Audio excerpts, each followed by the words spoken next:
Voilà, beauté de découvrir la télévision avec mon grand studio plus ça m'a donné le numéro ici que la main avocat Harris.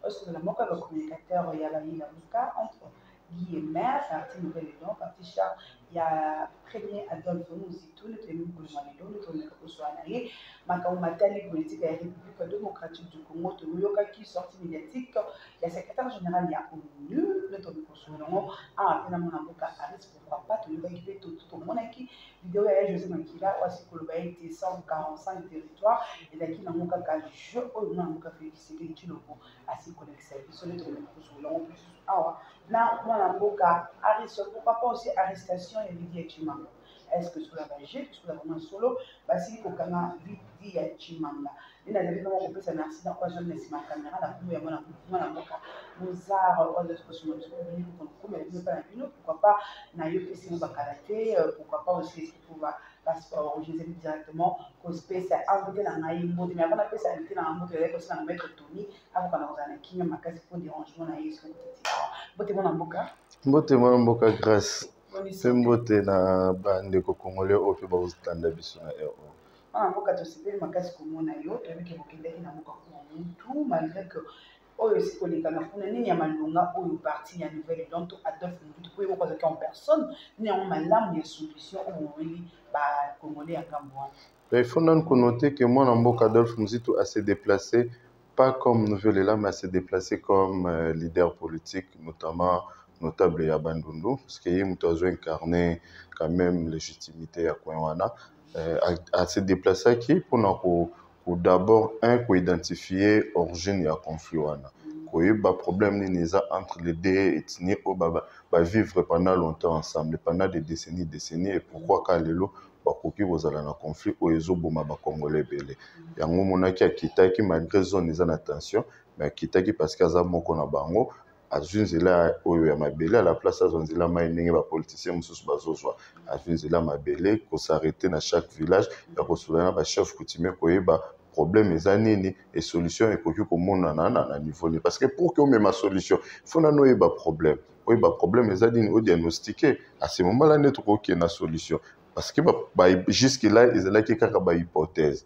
so mona il faut quitter na consultation na bango moko bat bazo vivre conflit ana à ce moment là neto diagnostiquer pour na trouver solution ko a ko ko so na bango ba pisi na problème oyo bazali ko na nango solution nini o Adolphe Mouzitu le wela bango oui tout mona ki va vivre on a des solutions que on va vivre en bas pour cette kimia ni o Adolphe Mouzitu a payé on peut garantie à qui bon côté comme et vivre c'était pour les déplacements ce qui problème et salami baza ba victime ezalami mingi basi na bana mike bazo kima siko ba village pour que ba kende luka côté ya refuge entre temps côté bazo kende bandeko ba village na ba kende okota baza na tente ya okota na zamba parce que problème eza kolia ekomi problème donc toujours kende na ba vivre pour na osunga bango na ko trouver moi eloko ya kolia mais solution awana no solution eza sécuritaire solution sécuritaire et oyo akoki retrouver sécurité eza ba oyo bazo kamba biso toujours kolakisa solution oyo il faut bazwa te sinon que non voilà problème eza beaucoup na village mabokuti na village wana baza kaka na deux policiers et munduki moko ba villageois bazo croire plus na ba fétiche ya ba chef coutumier pour protéger bango que na place ya l'état déjà et là qui ça comment l'état est faible comment l'autorité ya l'état eza na ba point sauter ya territoire. Et puis sur R, on a toujours là clairement que non voilà tout n'a besoin inexistant et qu'il faut des moyens nécessaires à chaque point pour que sécuriser les Congolais. Et c'est ça la solution. Puis toujours mon problème et toujours proposer solution pour que bazo kamba appliquer en mot. Parce que qui appliquer en mot à ce moment-là tout le monde a que baza complice la situation en mot. On a arrête tout le monde tata mo comme le school cassé ko zala na pour na grand cassé pour na kosala ba travaux tout pour na lancer ba travaux ya bandila au Sénégal mais projet à 145 territoires jusque là et le mara sous bon ils allaient tout que ça m'a tout ça les maté. Donc il y a noté d'abord la volonté ya kosala likambo et dépendra pe na ba moyens.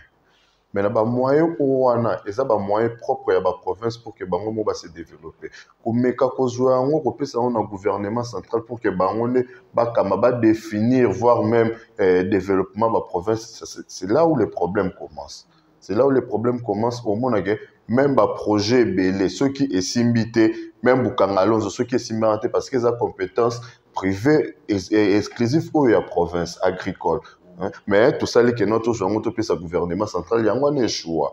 Notamment surtout le secteur mususu mais à la qui est gratuité et aux la santé, ça aussi c'est des domaines exclusifs à province, notamment même l'enseignement.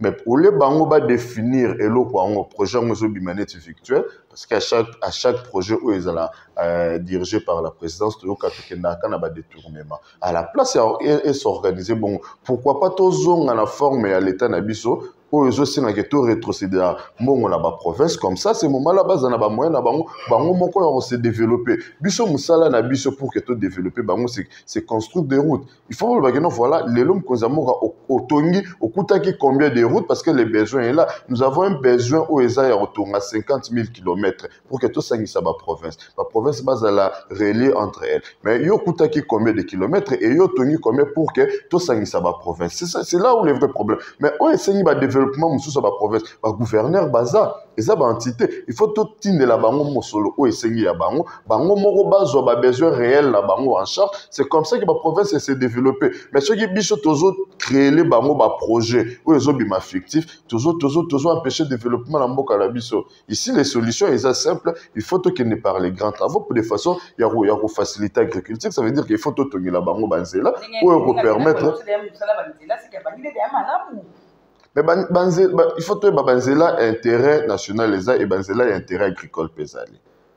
Mais toujours le développement de la province et banzela intérêt agricole. Autre ça les bango pour que ba marchandises na bango autochtone bazolo na bo s'organiser na au état agricole pour que se déplacer entre ba province. Et c'est ça pour que tous les cas il faut grands travaux na ba province. Dans ce lieu, on a beaucoup au lobby était projet à 145 territoires en Latine à mon côté. Mais jusque-là, ça apparaît comme un projet fictif. Des projets à 100 jours et Zalaka, des projets à Tilégé et Zalaka, et tout comme un projet à 145 territoires. Donc, ils ont apparaître fictifs. Voilà pourquoi science fictif n'est Zalaka. Après un moment, Boluki Ango Boelo Kongo et monanité. Boluki pena na ibimbongo et monanité. Boluki na dango ije fatanga ki kombo azana prisonnier à monanité. Mbongo et monanité. Voilà pourquoi projet à 145 territoires ça apparaît effectif comme tout autre projet géré par la présidence. La solution est que continue de la province mon la bango dengue mibeko lobi bango mo va se développer entre tabisoto tongi la bango ba chemin où ils ont intérêt agricole pour que ba faciliter transport au ba côté ka ba produit na bango ba produire na ba province. Mboka Aris comparant Félix Tshisekedi avec Joseph Kabila. Mais na évité na domaine nini autre que ça la comparaison entre les deux. Dans domaine nyonso. Ben ekozala na ko bandana na Kabila. Kabila au départ abanaki comme un socialiste et après en deuxième quinquennat nae asili comme un capitaliste. C'est là le problème nae. Ça veut dire que au kokyo zobola munae soko maîtriser ou mesurer ngona mabe nae ezo kene na balance mabe. Ça veut dire que Koto Akutaki Mosolote devait mobiliser l'argent. Tu vas voir que pendant la période de Yamobutu, Akutaki qu'est-ce que ça a quitté? Akutaki un budget qui n'existait presque pas, c'était de 800 millions qui ne représentaient rien. Mais Matis Yangoti a 3,5 milliards. Et ça, c'est d'un côté, il y a recette. Mais d'un côté, dépenses, il y a salaire et bateau. C'est là qui est du côté social où il y a un quinquennat de Bosso et Kabila. Mais le deuxième quinquennat, on montre que même budget Tigali au budget, je veux dire que même moi, la musique, on a 3,5, mais si Batmaninga, Moussous, Bazokota, Félix, ils ont toujours 4. Ça veut dire que rien n'a bougé. Côté Anna, comment il y a plus de capitalistes. C'est ça. Il y a un Félix qui s'écrit des années comme du jour au jour, malgré que tout le monde a une circulation, bon, on est dans la vie sociale, mais surtout, non, réservez Mati. Nanyaki na silisa nanu na détaillé nanu mabe bala muna mabe ya Kabila mais era Félix à côté mwana mboka Félix à côté au moni que non un d'abord a bénéficié na auto bengi boom minier ça veut dire que les prix et matine à niveau ba recette et c'est tout à fait normal et ça la man ba pays mususu notamment Angola era pétrole et mata C'est tout à fait normal. Mais le problème, c'est que au coût déjà l'assiette existe, l'assiette fiscale existe. Au bino faut qu'à prélever. Il faut qu'il y a ça l'effort, au coût les prélèvements ou pression fiscale qui est à 10%, mais il y a au méga pour que prélever même la 20%, parce que l'assiette déjà existe. Donc, on compare au yabana qui n'a zéro, na au yayeko coûte déjà quelque chose, et aussi à appliquer pour quelqu'un. Dans le niveau de la comparaison, ils sont très difficile parce qu'il faut notre zone à la ménage pour nous le moutou azao sombali pendant combien et les lois comme sombali combien va retomber les années. Pendant qu'il y a un moyen de refaire vivre batumie par rapport à Oazala qui avant au Koutani na l'assiette fiscale, au Koutani déjà dans le modèle économique où ils ont déjà dessiné, ils ont aussi apporté des réformes pour que solution mon na RDC. Mais ceux qui y ont obani pour appliquer soit que ça la mabe que o aleka qui notamment en termes de corruption parce que corruption ils ont freiné mon cannabis parce que ceux qui toujours qui n'est toujours na corruption au moment que développement oyo ba congolais bazo ils a retardé. Ils ont retardé ma casse. Voilà que Kabila n'avait pas trouvé un modèle économique défini parce que déjà tu as qui na guerre, mais tu définir en ça veut dire l'assiette existe. Au côté déjà l'assiette, tu prélèves toujours l'assiette OISA pour que moi que ne le bosse. Maintenant quand tu prélèves côté sango suko na dépense parce que il doit être conscient que le peuple congolais a perdre pouvoir d'achat au azala qui na presque la moitié. Perdre la moitié, la monnaie a des valeurs. La valeur, il y a monnaie interne, et ça par rapport, il y a bien et service au cocu au son malambo. Mais valeur, ou un peuple congolais perdre moitié, et le go ils a 10 francs, le commis na 20 francs, commis na 500. Il faut au matisser la bango mon solo pour que ba récupérer pouvoir d'achat na bangoana. C'est ça la conscience au bango faut bazanon pour que ba rattraper rana. La valeur externe de la monnaie, c'est la valeur au mbongo par rapport à des devises. Or, mais la valeur, il y a monnaie externe, et ça par rapport, il y a valeur au monde, nabino local et représenté par rapport, il y a des devises. Or, Herban va côté na pouvoir, va côté dollar na combien? Non, mais ça veut dire que les lots est doublé. Et donc, ça veut dire qu'il y a une dépréciation et encore, il y a 100%.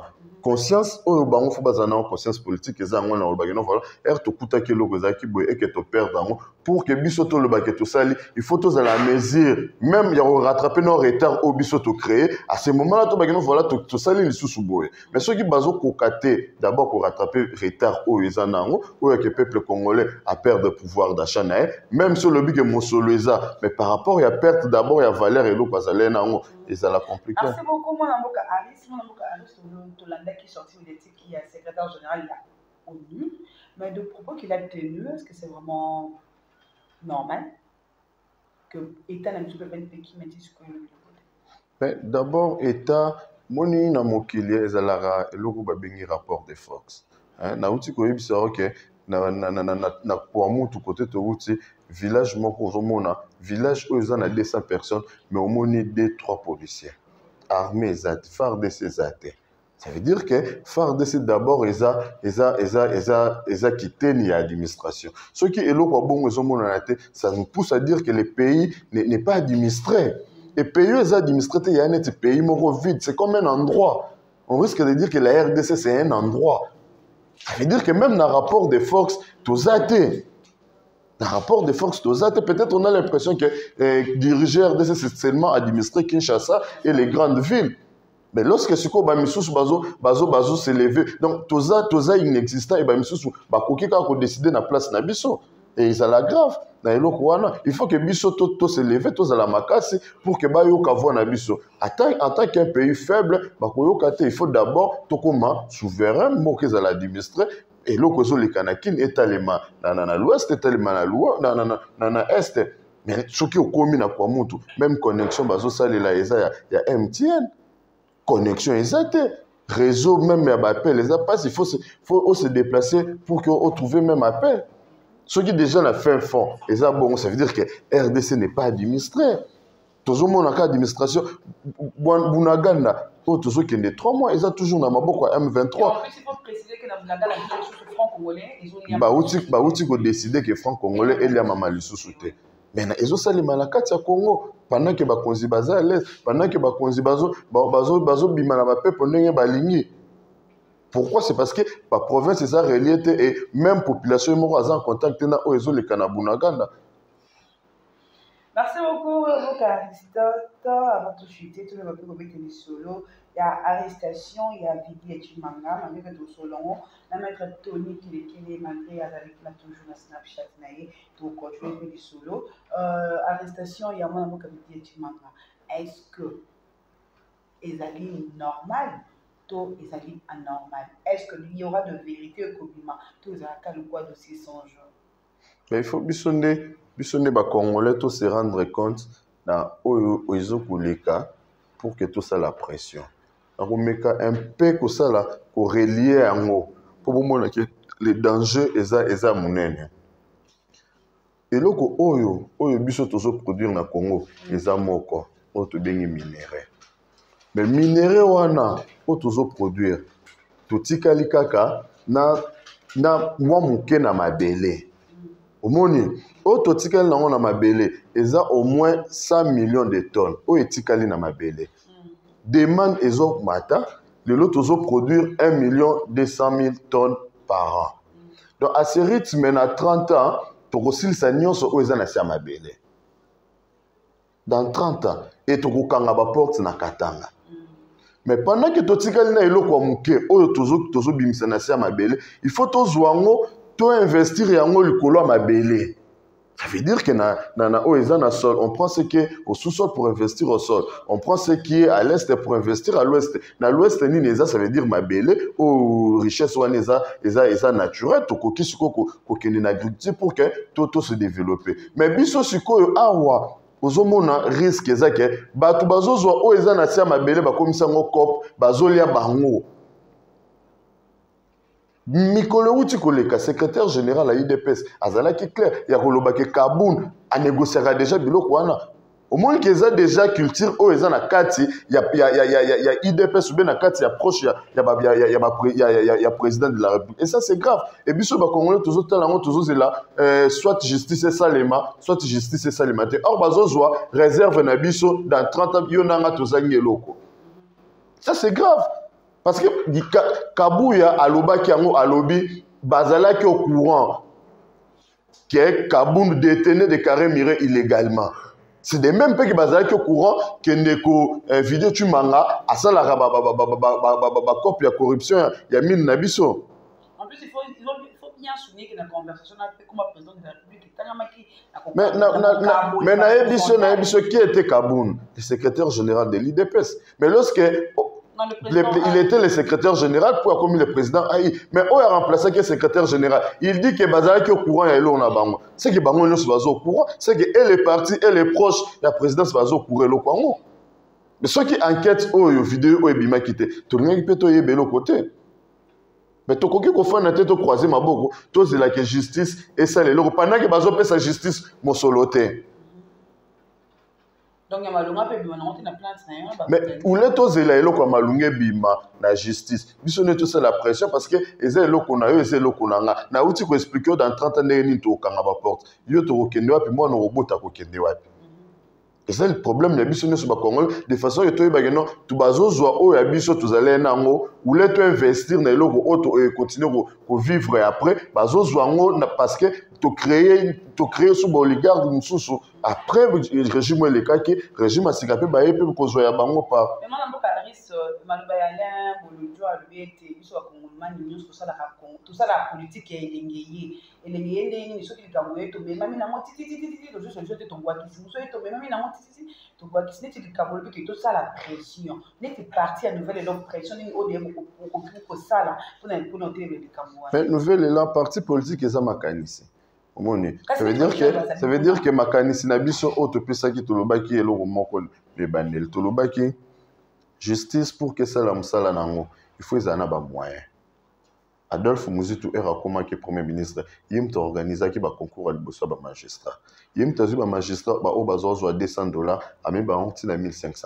Ça veut dire que biso eza conscience état de droit pas na biso eza slogan te par rapport ya bandeko mususu Toujours c'est bien voilà ba ndeko na bazolo l'état des droits. Bango ba côté. Ba ça déjà test ba magistrat. Ba matisi déjà ba magistrat bon. Par contre bazo qui est dans le même rythme ya Kabila. Ya ko joie les deux pouvoirs au ba solo là pour que ba kabola mo solo. Tala ba dépassement budgétaire et présidence.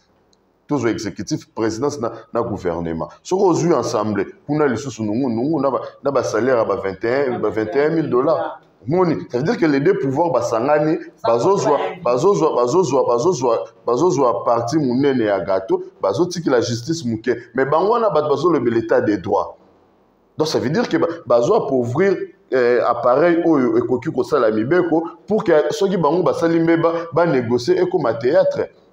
Biso toujours la sabino le mécanisme non voilà slogan au bazo sabino eza réalité et toute qui dépression na auto ça là.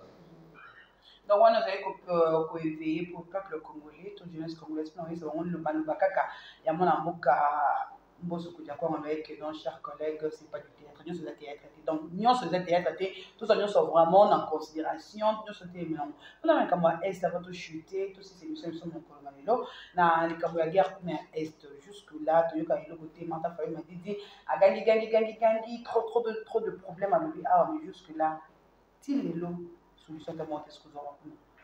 Nakambuya este. Adolphe Nduta amibeta ko tuloboko na tola singa ke guerre salema. To bunda boto kana uganye miti lelo nyonso tikala kane tikaka marisi. Nakambuya este pour na olonga este solution za moko. Solution o tozoloba soit ba o bazokamba bazobima ba complexe soit bisone ba tozocha bango pression. Parce que mais Vital Kamerhe azopesa collaborateur na ba leçon en direct ou bien c'est ouvert pendant qu'il y a ça collaborateur na il faut baza na programme na bango balobaki ba osala nini na domaine ya sécurité soit azola ki sa Félix parce que Félix alobaki ko négocier le sous na ba terroriste était mais il y a que renégocier na bango. Parce que c'est ça la solution. Pendant que baza na kati ya coalition. Biso tolobi solution eza ko pesa armée mon solo pour que bango mo ba se défendre le territoire na biso et to chamir entre bateau bazo poser les biso problème. Mais ce qui que gouvernement azo pesa rambo ngotendenge biso to sengaki. Tolobi que il faut 1 milliard ba doter 1 milliard d'armée. Ce qui que pesa mité. On sait voir que est-ce que baza ba complice ou bien baza na besoin guerre wana si la te côté wana. C'est maintenant la population au monde qui voilà banan baza ennemi ya mboka Congo banan baza pour na Congo. Merci beaucoup maman Karis to comme na suka. Comme vraiment na suka. All mettre Karis à communiquer bloqué matière les opérations ça prouve vraiment que il vient vraiment du bras de Adolphe Muzito. Vous comme matière les opérations vous venez maman Karis ça c'est fait pour le la makamio sur monnaie. Maman Karis to comme na suka. Tout la canana pour la canapé international. Bon ben je ne sais pas comment ça va pas quoi intégrer la nouvelle norme ça la ligne pour comment abandonner vos parties au dessus d'un gombe na gombe qu'on fait moi tu vas bureau partout tu as cité. Bon merci beaucoup pour na émission na osenga na ba jeune bazala plus conscient parce qu'il y a venir na bango les en danger.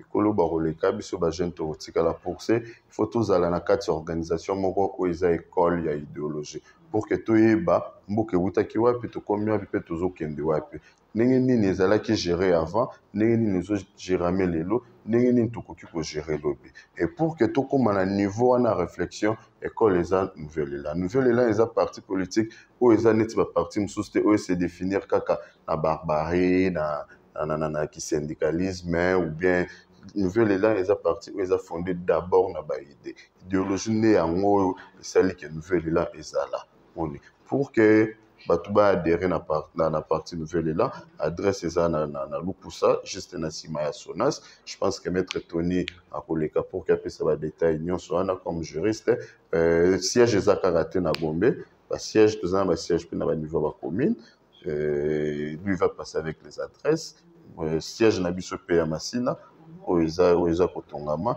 eza déjà na suka na mois oezoya début du mois prochain, tu as déjà inauguration.